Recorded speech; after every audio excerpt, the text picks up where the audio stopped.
비혼의 기법. 중심분석 기법은 비혼의 공헌을 복잡하고 혁신적이며 심오하기 때문에 즉흥적이고 반복적인 연구를 요하고 가치를 갖고 있습니다. 그의 이론들이 정신분석 분야에서 가장 근본적인 패러다임의 변화를 가져왔으며 비혼의 생각의 일부는 프로이드 개념에서 왔다. 그러나 비혼 이전의 정신분석은 무의식과 무의식 사이의 의사소통에 대한 프로이드의 암시에도 불구하고 대부분 잔해를 사용하는 기법이었다. 예리한 관찰자, 관찰하고 감각하는 비유는 우뇌를 사용하는 분석기법, 주의, 몽상, 직관을 묘사했는데 그것은 예술의 경지에 속하는 과정에서로서 정신분석과 심리치료의 세계 안에서 계속적으로 충격을 주고 있다. 기법에 관한 비혼의 추천들.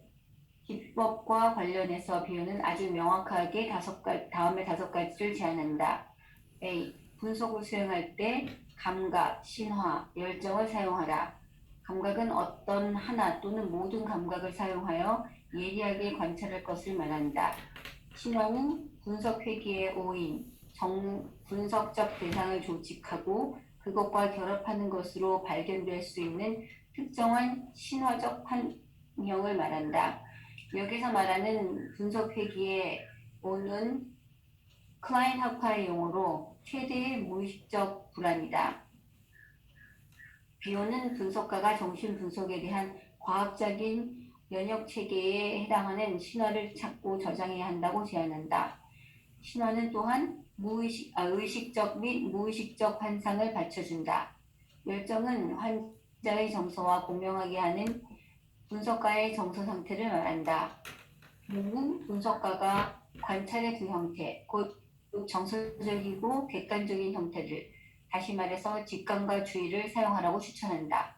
여러분 여기서 열정이라는 말을 이해할 때 패션, 그러면 여러분들 로맨틱 패션 이런 식으로 이해할 수 있는 그런 의미가 아니고 환자의 정서와 공명하는 분석가의 정서 상태라는 것, 공명할 수 있는 마음을 얘기하는 거죠.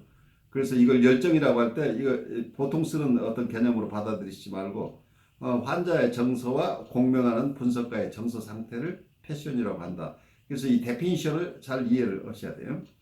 기억, 욕망, 이해, 그리고 선입관을 버리라. 각 회기는 분석의 첫 회기를 구성한다. 이전 회기들을 기억하지 마라. 그것들이 스스로 당신을 기억하도록 허용하라. 환자를 치료하겠다는 욕망을 갖지 마라. 자, 여기서 굉장히 중요한 얘기가 나오죠. 그것들이 스스로 당신을 기억하도록 허용하라. 이게 무슨 얘기로 받아들여져요? 이게 비슷한 이야기로 그 교회에서 이제 성경을 묵상할 때 하는 얘기가 자기가 성경을 발견하려 하지 말고 성경에 의해서 자기가 발견되게 하라 이런 이야기가 있거든요. 그래요. 아주 비슷한 얘기네요. 의리적으로 자기가 그 뜻을 해석하려는 것이 아니라 어쩌면서 보면 어떤 기억이나 거기에 의해서 자기가 경험되어지는 자기를 다시 한번 재발견하는 그렇게 얘기해야 되나요? 아주 중요한 어떤 비슷한 패러렐한 설명인데 어쩌면 이건 오해 설명하고 비슷한 얘기죠. 우리가 저지난 세션 정확하게 요즘 저는 어떨 때는 수보비전 하면서 한국에 상담 교육받은 분들 중에 수보비전 받으려면 어떤 녹취록까지 만들어야 된다고 해서 그것도 음성 녹음까지 해서 자료를 준비해야 수보비전을 받을 수 있는 요건이 되는 학회 같은 데가 꽤 많은 것 같아요. 근데 그때마다 저는 깜짝 놀래요.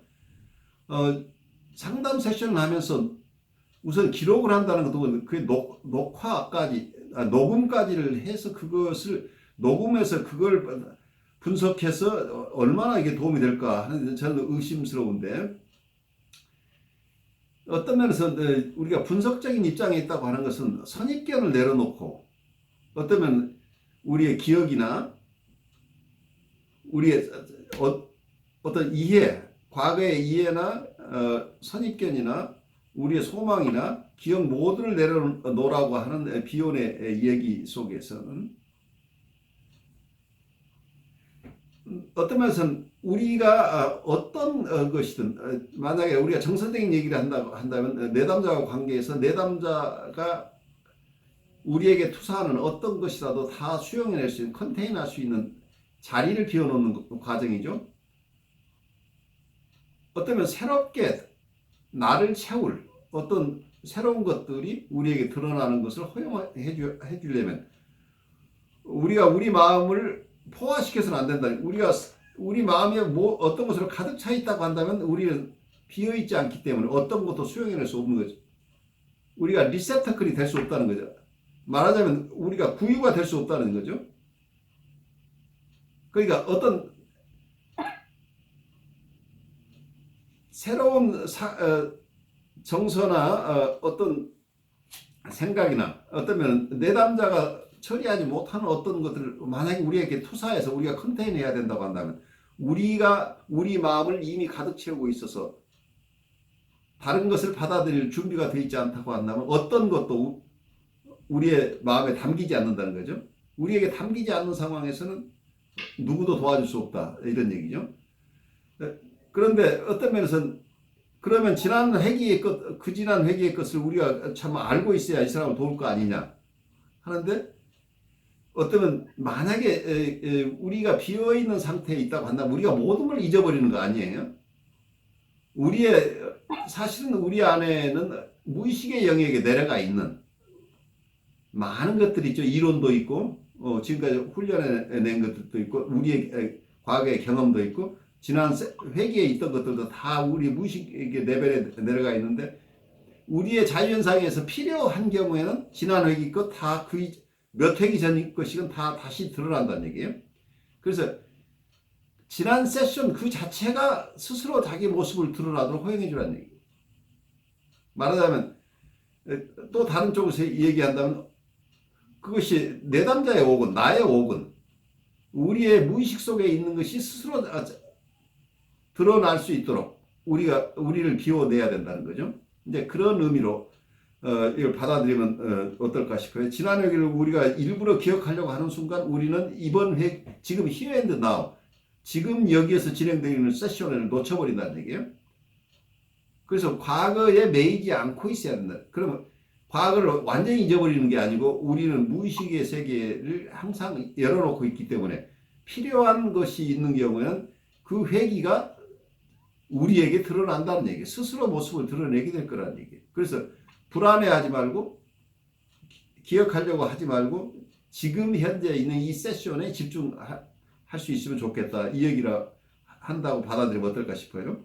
그래서 스스로 드러낸다고 하는 개념, 이건 어쩌면 여러 것은 굉장히 중요한 개념이 비혼에게서도 중요한 개념이고 영성에서도 굉장히 중요한 개념이죠. 이게 어쩌면 계시 신앙에서 하는 얘기하고 같은 얘기들이에요. 우리 스스로의 투사, 우리 안에 있는 것으로 뭘 채우는 게 아니고 우리가 전혀 예측하지 않은 어떤 것들이 스스로 모습을 드러낼 때까지 기다릴 수 있는 힘이라는 것하고 통하는 거죠. 몽상 상태, 깨어있는 꿈 사고로 내려가라.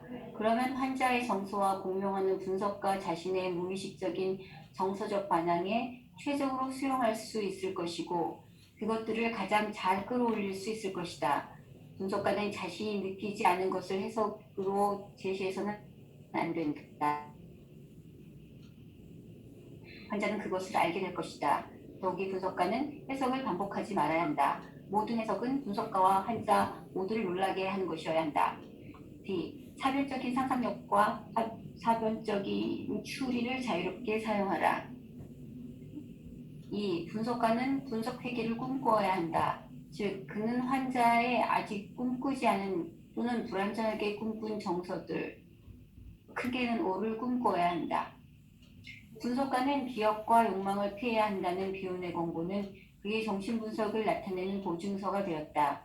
피분석자가 되는 분석가의 몽상 능력은 프로이드가 그의 강의 안에서 윤곽을 제시한 바 있는데 분석가는 실제 피분석자와 분석자에 대한 자신의 상상적 창조물을 혼돈해서는 안 되는 것이다. 여기서는 분석가는 실제 피분석자와 피분석자에 대한 자신의 상상적 창조물을 혼동해서는 안 된다. 이 얘기는 무슨 얘기예요?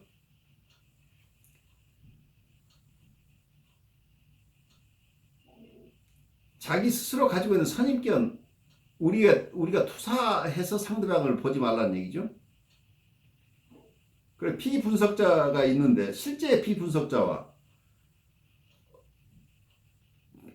우리의 상상력 창조물은 뭐냐면 우리가 이분에게 투사하는 이 사람은 이런 사람이야라고 이분에게 투사한다고 한다면 실제 이 사람과 내가 투사한 대상은 다를 수 있죠.